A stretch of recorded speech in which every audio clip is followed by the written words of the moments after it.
Good morning, everybody. Dharmesh here, the man in the arena. We lied to an entire generation of boys, and we're only just starting to see the damage.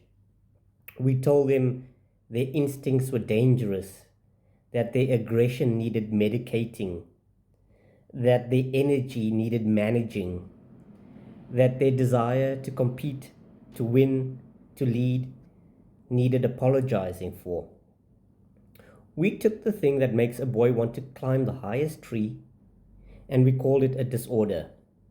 We put him behind a desk, we gave him a pill, and then we wondered why he stopped trying. But here's what I know: the 60s, 70s, 80s, and 90s boys who got knocked down on the field, they got back. They got back up without crying. Now, he wasn't suppressing trauma, he was building a spine. The father who came home exhausted and still fixed the geyser at 10 o'clock in the night, he wasn't emotionally unavailable, he was just providing. The man who took the hard conversations head on, who didn't run, who didn't collapse, he wasn't toxic, he was setting the example. And somewhere along the way, we decided that that was the problem. We built an entire cultural narrative around the idea that masculinity in itself was a disease, that strength was dominance, that discipline was rigidity, that a man who doesn't process his feelings in public was broken. And you know what? The boys heard it. They internalized it. And one by one, they started to disappear into screens, into isolation, into anger with no language and certainly no direction. Because here's what nobody told them: strength without direction becomes destruction. But the answer to misdirected strength is not weakness, it's purpose.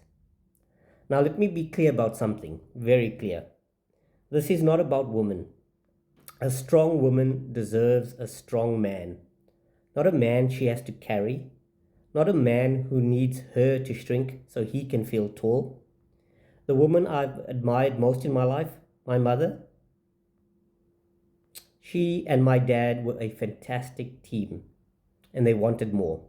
More presence, more backbone, more accountability, and they got it from each other.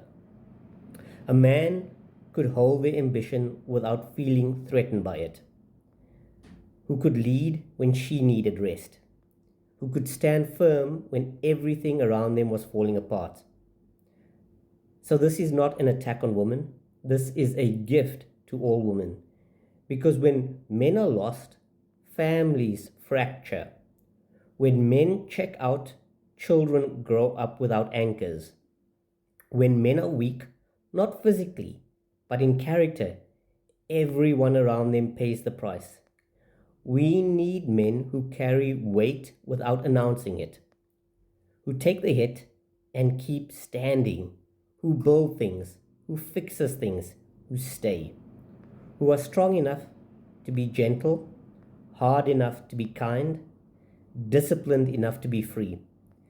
This is not toxic masculinity, this is just masculinity. And we've spent 20, 30 years talking it down while quietly suffering the consequences of its absence. I'm not interested in the version of manhood that needs constant validation, and neither should you. I'm not interested in a man who makes his pain everyone else's problem, neither should you.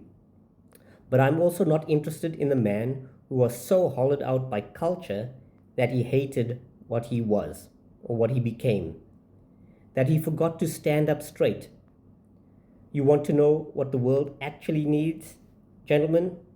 Men who know who they are. Men don't apologize for their strength, who direct it with intention, with honor, with love. Men who are the calm in the storm, the spine of the family, the standard in the room. That man is not the enemy. He is the answer. Build him, become him. I'm Dharmesh. Be the man in the arena.